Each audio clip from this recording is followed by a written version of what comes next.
Thank you, Brittany. An NBC 10 investigation found Philly police have little to nothing to show when it comes to the use of its 25 automatic license plate readers. These are cameras that take pictures of every car tag they see, checking for crimes and stolen vehicles. Now the department is getting more of them, a lot more. Investigative reporter Claudia Vargas is asking if there's a better plan this time around. Tracy, well, for starters, let's hope they actually keep track of the effectiveness of these cameras. These reports here tell the story. Police scanned and saved information from 12 million license plates, 12 million.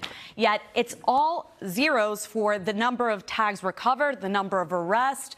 And now privacy advocates are asking, what will Philly police do with even more of our information? This is the last and only automatic license plate reader Philly police says still works. The department started off with 25 a decade ago. When more were working, the PPD's own documentation seems to show they were not effective. The last 2 years of reports shows zeros across the board for stolen autos and tags recovered, arrest and terror watch hits. Wow. That was the reaction from Councilmember Curtis Jones Jr. after watching the NBC 10 investigators report on the city's automatic license plate reader program. When I see that report, when I see those statistics, I say, how many missed opportunities did we have to prevent crimes? Not only apprehend criminals, but to prevent them before they ever happened. Jones heads City Council's Public Safety Committee. He is an advocate of police using technology to solve and reduce crimes. We have a new opportunity this July to get 200 new readers. The district attorney's gun violence task force received a $20 million grant for various technology upgrades. Part of the money will go towards outfitting PPD cars with 100 new mobile license plate readers and adding 100 fixed license plate readers throughout city streets. Retrospectively, knowing what happened with the first 25, we can pay closer attention. He went on to say that council will be asking the administration for updates on the new cameras.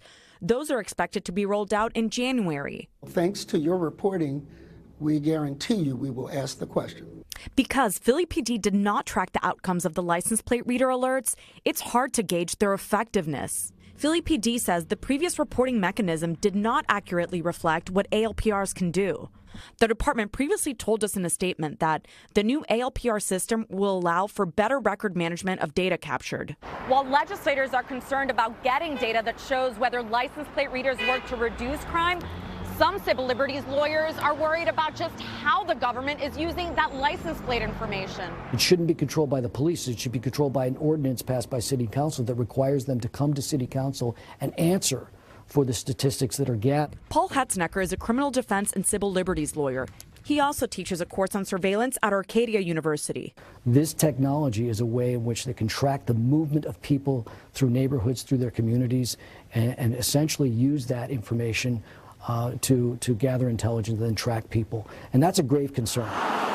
Every license plate that is scanned by a reader is saved by Philly police for at least 1 year. According to PPD policy, that information goes into a server that's accessible to various law enforcement agencies. The department says it is aware of the privacy concerns. It sent us a statement reading in part, "We acknowledge the importance of addressing these concerns and are committed to providing clarity and transparency on the matter." This is listed in gun court. Bill Fritzie is the chief of the DA's gun violence task force, made up of staff from the DA's office and police. He showed us how a detective was able to solve an old shooting with an unknown getaway car and driver using saved license plate reader data. In this instance, he had an idea of who the defendant might be. So he went through and found a vehicle that was registered to him and did the license plate reader, and then lo and behold, it matched. It was Fritzie's team that asked the state for money to get 200 new license plate readers. It's not necessarily going to solve a case for us, but it builds that corroboration around a witness or a victim. He says he understands the concern around civil liberties, but believes that more pictures are better for everyone. We're helping a community make sure that everything is going the way that it should be going, and whether that's solving crime or making sure that the police are acting correctly. Fritzie wants to be able to flood the area of a shooting with license plate readers. And that should help to essentially geofence that area. Does that sound like a prison to you? It does to me. As to Hetznicker's idea that City Council have oversight, Jones tells us he doesn't want to have control of the plate reader program. He believes that should be the job of the police commissioner and the mayor. So what does Councilman Jones think the role of council should be?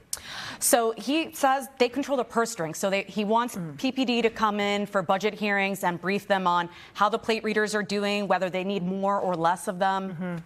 So was council asking those questions of PPD with the initial 25? Not that we know of. And Jones actually told us he didn't realize there was a reason to be concerned until he saw our story. What PPD was supposed to do was keep track of the stops and how effective they were. So I asked Jones, if they couldn't do it for the first 25, how do you expect them to do it with 200 more? Right. And his response was, hey, we're getting a new mayor and perhaps a new police commissioner. So we'll just have to wait and see.